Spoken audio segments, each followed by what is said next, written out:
കൊല്ലം മൈനാഗപ്പള്ളിയിൽ scooter യാത്രക്കാരിയെ car കയറ്റി കൊലപ്പെടുത്തിയ കേസിൽ പ്രതി അജ്മൽ ഓടിച്ച കാറിന് ഇൻഷുറൻസ് ഉണ്ടായിരുന്നില്ല.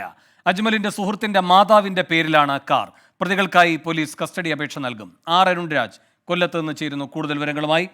അരുണി, ഇൻഷുറൻസുമായി ബന്ധപ്പെട്ട് ലഭിക്കുന്ന വിവരങ്ങൾ എന്തൊക്കെ, കൂടാതെ പോലീസിന്റെ തുടർ നീക്കങ്ങൾ എന്തൊക്കെ?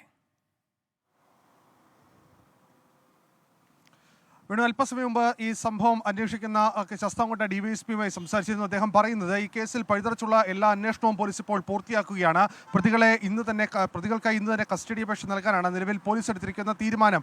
ഈ കസ്റ്റഡി അപേക്ഷയുടെ അടിസ്ഥാനത്തിലായിരിക്കും ഇനി തെളിവെടുപ്പടക്കമുള്ള കാര്യങ്ങളിലേക്ക് പോലീസ് കടക്കുക. ഈ നിലവിൽ പ്രതികളെ കസ്റ്റഡിയിൽ വാങ്ങിക്കൊണ്ട് ഈ സംഭവ സ്ഥലത്തടക്കം എത്തിച്ച് ചോദ്യം ചെയ്യുക അടക്കമുള്ള കാര്യങ്ങൾ ഉണ്ടാകും. തെളിവെടുപ്പടക്കം പൂർത്തിയാകും. പ്രതികൾ ലഹരി ഉപയോഗിച്ചോ എന്നുള്ള സംശയം നാട്ടുകാർ ചിലർ ഉന്നയിച്ചിട്ടുണ്ട്. ഇക്കാര്യത്തിൽ ഒരു സ്ഥിരീകരണം വരുത്താൻ പോലീസിന്റെ ഭാഗത്തുനിന്ന് രക്തപരിശോധനാ സാമ്പിളുകൾ നേരത്തെ എടുത്തിരുന്നു. ഇതിന്റെ പരിശോധനാ ഫലത്തിനായി പോലീസ് ഇപ്പോൾ കാത്തിരിക്കുകയാണ്.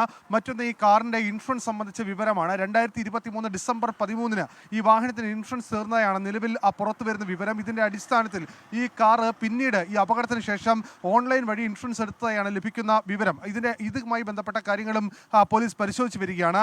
ഇതുമായി ബന്ധപ്പെട്ട് പോലീസ് ഒരു വിശദമായ അന്വേഷണം ഇക്കാര്യത്തിൽ നടത്തും എന്നുള്ള ഉറപ്പാണ് ശാസ്താംകോട്ട ഡിവൈഎസ്പി അല്പസമയം മുമ്പ് നമ്മളോട് പ്രതികരിച്ചപ്പോൾ പറഞ്ഞത്. ശരി, നേരത്തെ ഈ നാട്ടുകാർ പിന്തുടർന്ന് ഇവരെ ഉപദ്രവിക്കുകയൊക്കെ ചെയ്യുന്നുണ്ടായിരുന്നല്ലോ. അപ്പോൾ തെളിവെടുപ്പുമായി ബന്ധപ്പെട്ട കാര്യങ്ങളിൽ എന്തെങ്കിലും ആശങ്കയുണ്ടോ?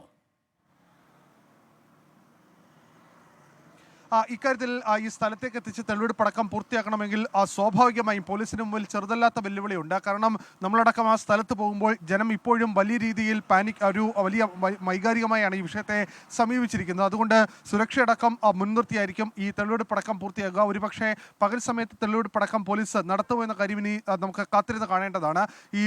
ഈ കണ്ടാലറിയാവുന്ന 5 പേർക്കെതിരെ ഈ അജ്മലിനെ മർദ്ദിച്ച സംഭവത്തിൽ കരുനാഗപ്പള്ളി പോലീസ് FIR രജിസ്റ്റർ ചെയ്തിട്ടുണ്ട്. അക്കാര്യത്തിലും നാട്ടുകാർക്ക് വലിയ പ്രതിഷേധമുണ്ട്. കാരണം ഇത്തരമൊരു നീചമായ കൃത്യം നടത്തിയ ശേഷം പിന്തുടരുന്നതിനിടയിലാണ് അജ്മലിനെ ആൾക്കാർക്ക് കിട്ടുന്നത്. സ്വാഭാവികമായും ജനത്തുണ്ടായ വൈകാരികമായ ഒരു പ്രതികരണമാണ് അത് എന്നുള്ളതാണ് ഈ പൊതുജനങ്ങളുടെ ഭാഗത്തു നിന്നുള്ള അഭിപ്രായം. പക്ഷേ ഇക്കാര്യത്തിൽ പോലീസിന് നിയമത്തിന്റെ വഴിക്ക് മാത്രമേ മുന്നോട്ട് നീങ്ങാൻ കഴിയൂ എന്നുള്ളതാണ് പോലീസ് വൃത്തങ്ങൾ നൽകുന്ന വിവരം. എന്തായാലും ഈ ചോദ്യം ചെയ്യലിന്റെ ഘട്ടത്തിലും തെളിവെടുപ്പിന്റെ ഘട്ടത്തിലും കനത്ത പോലീസ് സുരക്ഷയുടെ സാന്നിധ്യത്തിൽ മാത്രമേ തുടർ നീക്കങ്ങൾ ഉണ്ടാവുകയുള്ളൂ. ശരി, അരുൺരാജാണ് കൊല്ലത്ത് നിന്ന് വിവരങ്ങൾ നൽകിയത്.